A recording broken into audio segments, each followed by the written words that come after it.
अब मुझे कहीं अर्जेंट में जाना है तो इसे क्या करूँ, इसे चला दूं क्या? देखने में ये स्कूटर भले ही आपको प्रीमियम लगता हो, बट जब इसे कुछ दिन चलाओगे और हेलो गाइस यार, ये है मेरा ईवी बाइंग गाइड का एपिसोड नंबर 2। पहले एपिसोड में मैंने बताया था कि अगर आप बजाज चेतक लेने के बारे में सोच रहे हो तो आपको उस गाड़ी का किन किन चीजों में ध्यान रखना है, चेतक का नेगेटिव पॉइंट्स क्या क्या है, ये मैंने डिस्कस किया था। सिमिलरली इस वीडियो में मैं आपको बताऊंगा कि अगर आप हीरो विदा लेने की सोच रहे हो तो आपको हीरो विदा का किन किन चीजों में ध्यान देना पड़ेगा, इस गाड़ी का भाई नेगेटिव पॉइंट्स क्या क्या है। आई होप आपने इस गाड़ी का कुछ तो पॉजिटिव पॉइंट देख ही लिया होगा जिस वजह से आप इसे लेने के बारे में सोच रहे हो, पर लेने से पहले ना इस गाड़ी का नेगेटिव पॉइंट्स के बारे में भी जानना बहुत जरूरी है ताकि बाद में आपको पछतावा ना हो। So without wasting any time let's start the video. देखो गाइस, अगर आपको एक रिमूवल बैटरी वाला अच्छा ब्रांड का गाड़ी चाहिए ना तो भाई आपके पास हीरो विदा छोड़कर कोई और ऑप्शन बचता ही नहीं है। हीरो विदा में आपको अच्छे क्वालिटी का रिमूवल बैटरी मिलता है जिसे आप घर, ऑफिस कहीं पर भी चार्ज कर सकते हो। और अगर मान लो आपको बीच रास्ते में कहीं चार्ज करना है तो भी भाई आपको एथर ग्रिड का फुल एक्सेस है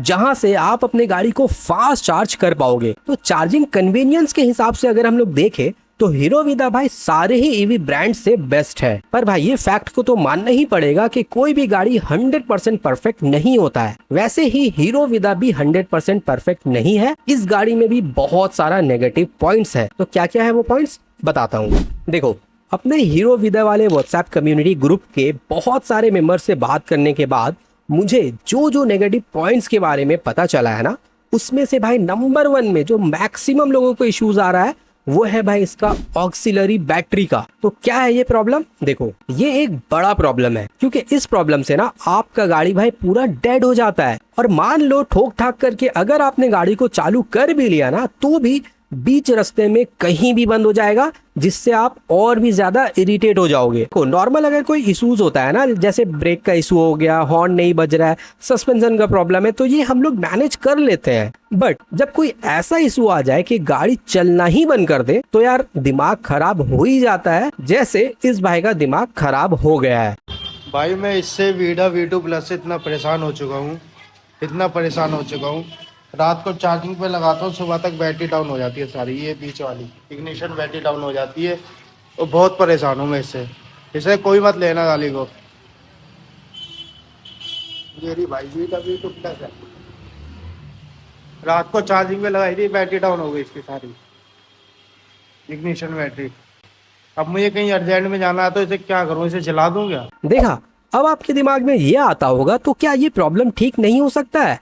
तो भाई थोड़ा टाइम लगता है बट सर्विस सेंटर वाले इस इशू को सॉल्व कर देते हैं। फिर प्रॉब्लम क्या है पता है? एक बार अगर ये इशू आपके गाड़ी में आ गया ना कि बीच रास्ते पे आपका गाड़ी बंद हो गया तो भाई नेक्स्ट टाइम से ना आपका इस गाड़ी के ऊपर से भरोसा टूट जाता है। फिर आपको कहीं भी गाड़ी को दूर लेके जाने में हिचकिचाहट होता है। भाई आपको हमेशा ही लगेगा यार कहीं बंद ना हो जाए, आपका कॉन्फिडेंस लूज हो जाएगा, फिर आपको वापस वो कॉन्फिडेंस गेन करने में बहुत ज्यादा टाइम लग जाता है। और अगर इस बीच में फिर से सेम इशू आ गया तो भाई आपको ऐसा फील होगा कि आपने ईवी लेकर एक बहुत बड़ा गलती कर दिया है। बट ये सबके साथ ये इशू नहीं आ रहा है, 5 to 10% लोगों के साथ ये इशू आ रहा है। अगर आपका भी किस्मत खराब रहा तो हो सकता है आपको भी ये प्रॉब्लम आ जाए या फिर नहीं भी आ सकता है। नाउ नेगेटिव पॉइंट नंबर 2 है इस गाड़ी का लिंप होम वाला इशू, जो कि विदा V2 वाले वेरिएंट में सेफ मूड हो चुका है। ये भाई बहुत ही डेंजरस इशू है। बहुत सारे लोग बस इसी प्रॉब्लम के कारण हीरो विदा को इग्नोर कर रहे हैं, नहीं ले रहे हैं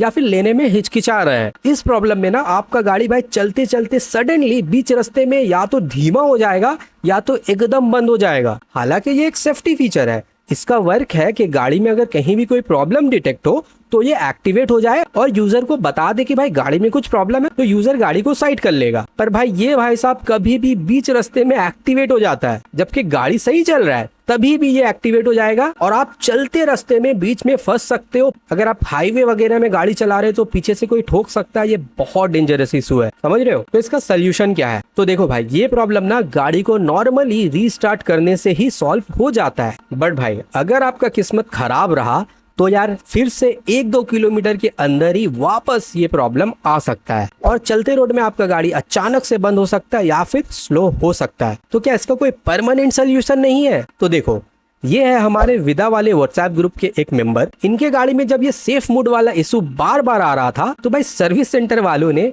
इनके बैटरी कवर के ऊपर में ना एक कुछ टैप या चिप टाइप का लगा दिया है, जिससे बैटरी का फिटिंग थोड़ा और अच्छा हो जाएगा और रोड में गाड़ी चलते वक्त बैटरी ज्यादा हिलेगा नहीं, लूज नहीं होगा, ऐसा कुछ इन्होंने कर दिया है। हालांकि फिलहाल भाई का इशू सॉल्व तो हो गया है, बट ये आपको कुछ जुगाड़ू नहीं लग रहा है? इस सोल्यूशन के ऊपर क्या भरोसा किया जा सकता है? आप ही बताओ।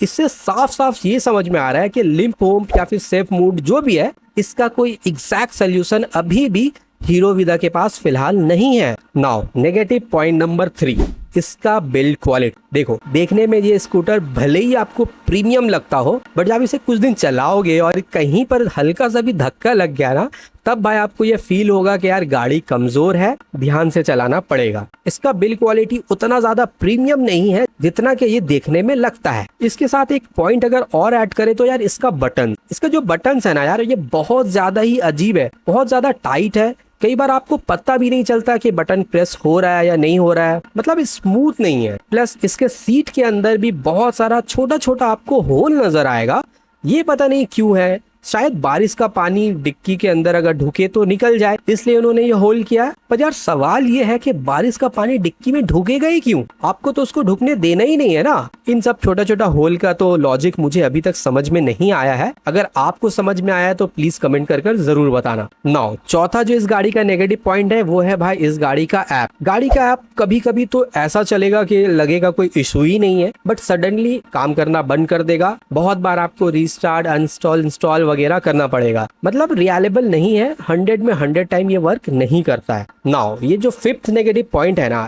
इसे एग्जैक्टली नेगेटिव पॉइंट बोलना सही नहीं होगा, ये शायद इस गाड़ी का थोड़ा सा कमी आप कह सकते हो, और वो है भाई इसका डिस्प्ले। डिस्प्ले ना आपको ऊपर से देखने में बहुत मस्त लगेगा, पर इस डिस्प्ले में जो जो फीचर्स दिया जा सकता था, इस डिस्प्ले के साथ जितना कुछ किया जा सकता था, विदा ने भाई वो चीज नहीं किया है। इस डिस्प्ले में कुछ काम का चीज है ही नहीं भाई। बेसिक आप सिर्फ इसमें ऑडोमीटर देख सकते हो, गाड़ी का स्पीड देख सकते हो, कितना गाड़ी चला है वो देख सकते हो, टाइम देख सकते हो, बस। इसके अलावा और कुछ नहीं कर सकते हो। इतना अच्छा बड़ा डिस्प्ले है, इसमें मैप नेविगेशन रहता, कितना मस्त लगता है ना। आई होप फ्यूचर अपडेट में यार मैप जरूर दे। बाकी गाइज ये जो सारे पॉइंट्स मैंने बताए हैं, अगर आपको विदा लेना है तो मुझे लगता है आपको इन सारे पॉइंट को कंसिडर जरूर करना चाहिए।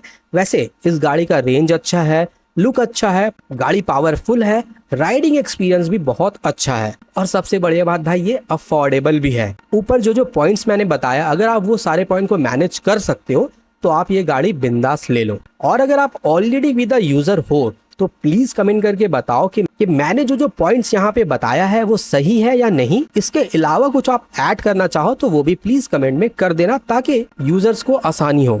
ठीक है, आई होप वीडियो आपको इन्फॉर्मेटिव लगा होगा। अगर वीडियो में इतनी दूर आ गए तो यार एक लाइक जरूर करते जाना, और ऐसे इन्फॉर्मेटिव वीडियोस के लिए चैनल को सब्सक्राइब भी जरूर कर लेना।